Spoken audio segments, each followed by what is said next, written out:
Madam చెప్పండి, మంగ్లీది అయితే ఈ రోజు అయిపోయిందని చెప్పుకోవచ్చు. బట్ ఎప్పటి నుంచో పెద్ద పెద్ద సెలబ్రిటీలు అని చెప్పుకుంటూ ఇన్స్టాగ్రామ్లో ఫాలోవర్స్తో దాదాపు కోట్లు సంపాదిస్తున్నారు.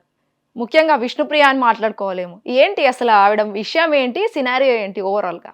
ఇప్పుడు విష్ణుప్రియ ఆమె బిగ్ బాస్కి కూడా వెళ్ళొచ్చింది. అవును.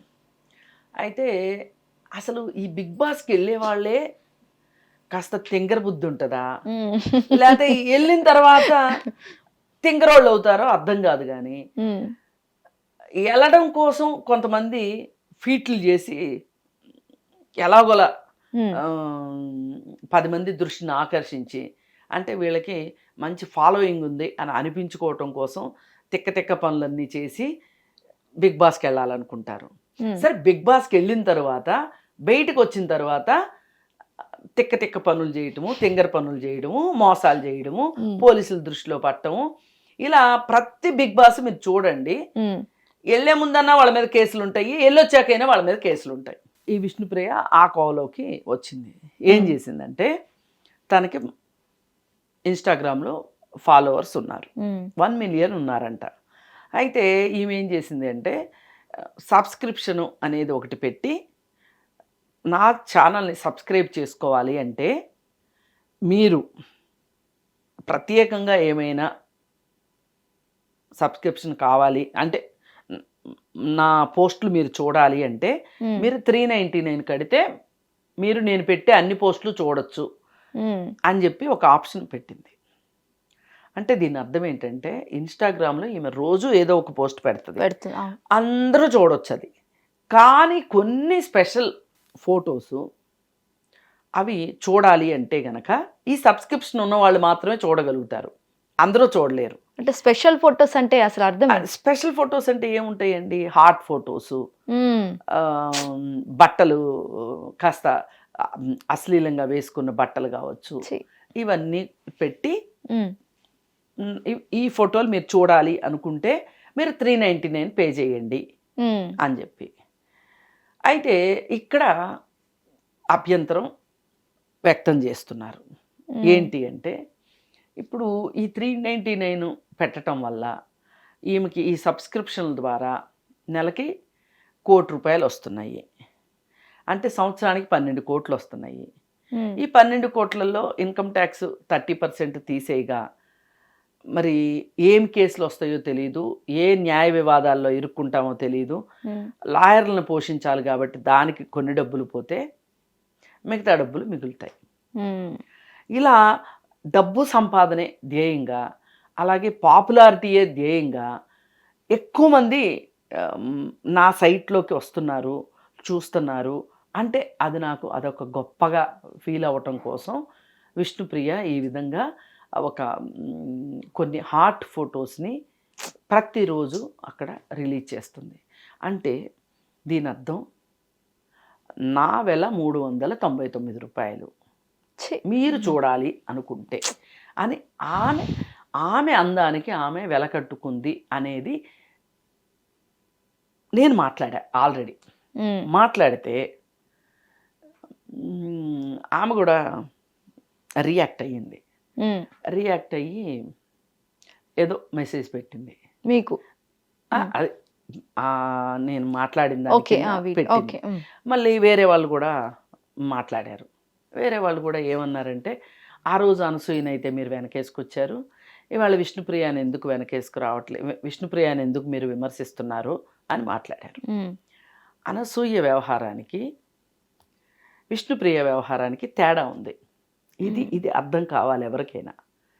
అంటే అశ్లీలమైన ఫోటోలు ఎవరు పెట్టినా తప్పే. ఆ విషయంలో కూడా నేను అనసూయని ఏ రోజు నేను వెనకేసుకురాలేదు. అనసూయ చేసిన టీవీ షోస్ విషయంలో కూడా నేను క్లియర్ కట్గా అనసూయని విమర్శించాను. అనసూయ అది ఒక్కదే పాత్ర కాదు అక్కడ. ఆ షో నిర్వాహకుల దగ్గర నుంచి ఆ షోని టెలికాస్ట్ చేసిన వాళ్ళ వరకు అందరూ బాధ్యులే అని మాట్లాడాను. ఇప్పుడు అనసూయ నేను చేయను అంటదండి ఆ షోలో, ఫర్ ఎగ్జాంపుల్. ఇంకొక ఆమె చేస్తుంది. ఇది డైరెక్టరు, ప్రొడ్యూసరు. డైరెక్టర్ కూడా నాకు తెలిసి నామమాత్రంగానే ఉంటుంది పాత్ర. ఎందుకంటే ఇప్పుడు నువ్వు డైరెక్ట్ చేయనన్నావా, నేను ఇంకోటి పెట్టుకుంటానంటారు ఉమ్, ప్రొడ్యూసరు. ఈ టెలికాస్ట్ చేసే టీవీ, ఈ టీవీ వాళ్ళు చేయలేదనుకోండి టెలికాస్టు, ఇంకొకళ్ళు చేస్తారు. ఇది ఇంత వ్యాపారాత్మక ధోరణి కరెక్ట్ కాదు. ఉమ్, మానవ బలహీనతల్ని ఈ విధంగా సొమ్ము చేసుకోవడం కరెక్ట్ కాదు అనేది నా వాదన. ఆ ప్లేస్లో ఆమున్నా, ఇంకొక ఆమున్నా నేను మాట్లాడతా అంతే. ఉమ్, ఇది సొసైటీకి నష్టం కాబట్టి. సరే, విష్ణుప్రియకి అనసూయ విషయంలో భిన్నాభిప్రాయం ఏంటి మీకు అని ఎవరో నన్ను క్వశ్చన్ చేశారు. దానికి కూడా నేను ఖచ్చితంగా సమాధానం చెప్పి తీరాలి. ఉమ్, అక్కడ అనసూయ విషయం ఏంటి అంటే, మొదలైంది ఎక్కడ? నిధి అగర్వాల్ శివాజీ దగ్గర మొదలైంది. ఉమ్, నిధి అగర్వాల్కి అలా జరిగిన సందర్భంలో శివాజీ చేసిన వ్యాఖ్యలు దగ్గర మొదలైంది. అది ఉమ్, మొదలైతే దానిని అనసూయ ఖండించిందని మొత్తం వ్యవహారం అంతా అనసూయ దగ్గరికి మార్చినందుకు గాను మేం మాట్లాడింది ఏంటి అంటే, నిధి అగర్వాల్ అలాంటి డ్రెస్ వేసుకుని వచ్చింది అనుకుందాం, సరైన శివాజీ ప్రకారం ఉమ్, సరైన డ్రెస్ వేసుకొని రాలేదు, అందుకే అబ్బాయిలు అలా ఎగబడ్డారు ఆ అమ్మాయి మీదకి అనే మాటని, అది కరెక్ట్ కాదు అనేది నా ఉద్దేశం. ఇప్పటికీ నేను అదే స్టాండ్ మీద ఉన్నా. ఉమ్, ఎందుకంటే ఒక అమ్మాయి కనిపించింది, మీకు సరిగా బట్టలు వేసుకోకుండా కనిపించింది, ఆ అమ్మాయిని ఏడిపించే హక్కు మీకుందా? ఆ అమ్మాయి బట్టలు ఇంకొంచెం లాగే హక్కు మీకుందా? ఉమ్, లేదు కదా. మీరు అప్పుడు చేయాల్సిందేంటి? మీరు చూసి చూడకుండా వెళ్ళిపోవాలి అంతే. ఉమ్, ఆమె డ్రెస్ పట్టుకుని లాగే హక్కు మీకు లేదు.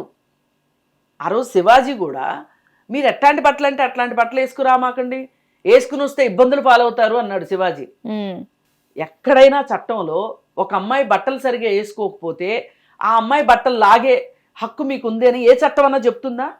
ఆ క్లారిటీ మేము చెప్పింది. అయ్యా మగపిల్లలు, ఒక అమ్మాయి బట్టలు సరిగా వేసుకోలేదు అని మీకు కనిపించగానే మీరు ఆ అమ్మాయిని ఏదైనా అబ్యూజ్ చేద్దాము అనుకుంటే అది కేసు అవుతుంది. ఉమ్, అది మీ భవిష్యత్తుకి నష్టం. చెప్పేవాళ్ళు అందరూ చెప్తారు. ఇప్పుడు శివాజీ చెప్తాడండి, అయినా కానీ హీరోయిన్ మారలేదు అనుకుందాం, హీరోయిన్ పిచ్చి బట్టలు వేసుకుని వచ్చింది అనుకుందాం, ఉమ్, సపోజు ఆ అమ్మాయి కనిపించింది, ఈ పిల్లోడు ఎవడో బట్టలు లాగాడు, ఆ అమ్మాయి లాగితే కేసు ఎవరి మీద అవుద్ది? పిల్లోడు, ఆ పిల్లోడి మీద అవుద్ది.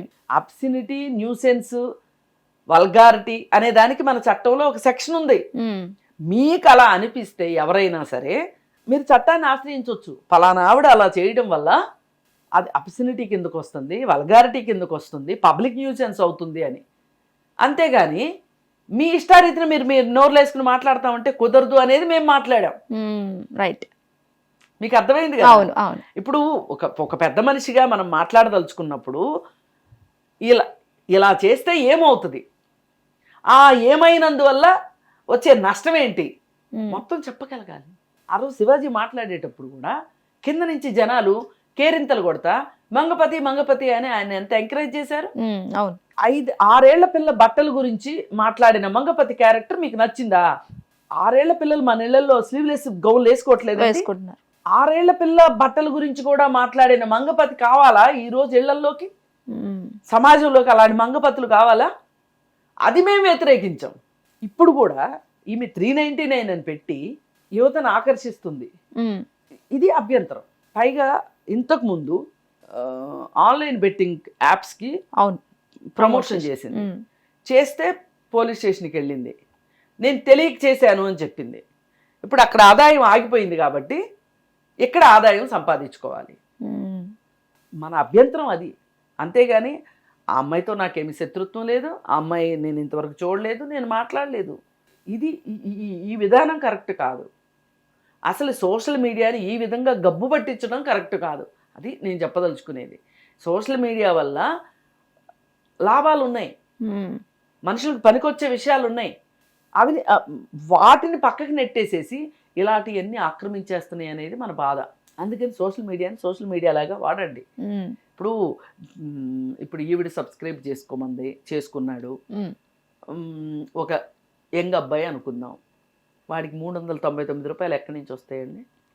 ఇంట్లో వాళ్ళ దగ్గర నుంచి తీసుకోవాల్సిందే కదా. ఇంట్లో వాళ్ళు ఇవ్వకపోతే ఇంట్లోనే దొంగలుగా తయారవ్వాల్సిందే కదా. వీడు చదువుకోవటానికే ఇస్తారా డబ్బులు? వీడికి బట్టలు కొనుక్కోవటానికే ఇస్తారా? వీడికి ఇలాంటి షోకులకే ఇస్తారా? వాళ్ళు ఇవ్వకపోతే ఇమ్మీడియట్గా ఆన్లైన్ యాప్లు ఉన్నాయి, మేము అప్పులు ఇస్తామని. ఇప్పుడు ఆన్లైన్లో అప్పులు చేసి ఎంతమంది ఇబ్బందులు పడుతున్నారు? మీ దాకా వచ్చినాయి కదా. అవును. దేనికి వాడుతున్నారు అనుకుంటున్నారు ఈ డబ్బులు? ఆన్లైన్లో అప్పులు చేయాల్సిన అవసరం ఏమొస్తుంది వీళ్ళకి? గర్ల్ ఫ్రెండ్తో బయటికి వెళ్ళడానికో, లేకపోతే 2,000 రూపాయలు పెట్టి టికెట్ కొనుక్కోవటానికో, లేదు ఇట్లా 399 రూపాయలతోటి సబ్స్క్రిప్షన్లు తీసుకోవటానికో. అంటే ఈ విష్ణుప్రియ ఒక్కటే చేస్తున్నాను అనట్లా, చాలా మంది చేస్తున్నారు. ఇది హిందీ వాళ్ళు ఎక్కువ చేస్తున్నారు, మలయాళీ వాళ్ళు కూడా ఒకళ్ళిద్దరు చేశారంట.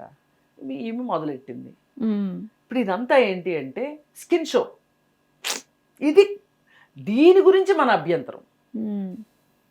ఇప్పుడు రోడ్ల పక్కన ప్రాస్టిట్యూట్స్ ఉంటారండి, వాళ్ళు పబ్లిక్ న్యూసెన్స్ చేస్తున్నారని వాళ్ళని అరెస్ట్ చేసి పోలీస్ స్టేషన్కి తీసుకెళ్తారు. తర్వాత కోర్టులో ప్రొడ్యూస్ చేసి ఫైన్ కట్టమంటారు. సరే, అంతకంటే ఎక్కువ అనిపించినప్పుడు తీసుకెళ్ళి చెంచులు కూడా జైల్లో పెడుతున్నారు. మరి అది పబ్లిక్ న్యూసెన్స్ అయినప్పుడు ఇది పబ్లిక్ న్యూసెన్స్ కాదా? రైట్. అది నా ఉద్దేశం. అందుకు నేను విష్ణుప్రియాని వ్యతిరేకిస్తున్నా. అయితే ఆమె కొంచెం వెటకారంగా పెట్టింది. ఏం పర్లేదు, ఆమె వెటకారంగా పెట్టినా. అంటే ఏమని కామెంట్ చేశారు మీకు? ఇది ఆవిడ పెట్టింది కూడా కాదండి. ఎందుకంటే నైస్ మా, great conversation, great choice of the words on me, God bless you నాన్న. అదేంటి? అదే, అందుకే నేను వెటకారం ఉంది. నేను వేరే ఉద్దేశంతో అయితే నేను వెటకారం అనేదాన్ని కాదు. సరే, ఆమె ఉద్దేశం ఏంటి అంటే నన్ను దేవుడు రక్షించుగాక అని, గాడ్ బ్లెస్ యూ అంటే అంతే కదా. సరే, ఏమన్నా కానివ్వండి, నేనైతే నా మాటలకి నేను కట్టుబడే ఉంటాను. ఇలా అనైతికమైన పనులు, అలాగే అసాంఘికమైన పనులు, చట్ట వ్యతిరేకమైన పనులు ఎవరు చేసినా శిక్షించబడతారు. హిట్ టీవీ యాప్, ఇందులో short news, live news, entertainment shows, movies, digital magazines తో పాటు మీ జిల్లా వార్తలను కూడా ఫ్రీగా చూడొచ్చు.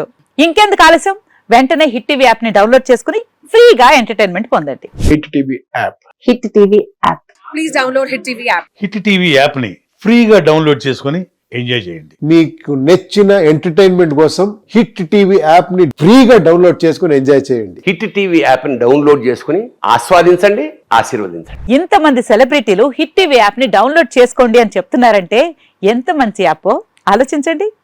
అమెరికా అమెరికా అమెరికా అమెరికాలో చదవాలనుకునే వాళ్ళకి విశ్వసనీయమైన పేరు మన శౌర్య కన్సల్టెన్సీ. UK లో 1 year masters, UK లో 1 year masters, 2 years work permit up to 5 years visa. Contact Saurya Consultancy. Contact 89851 89851.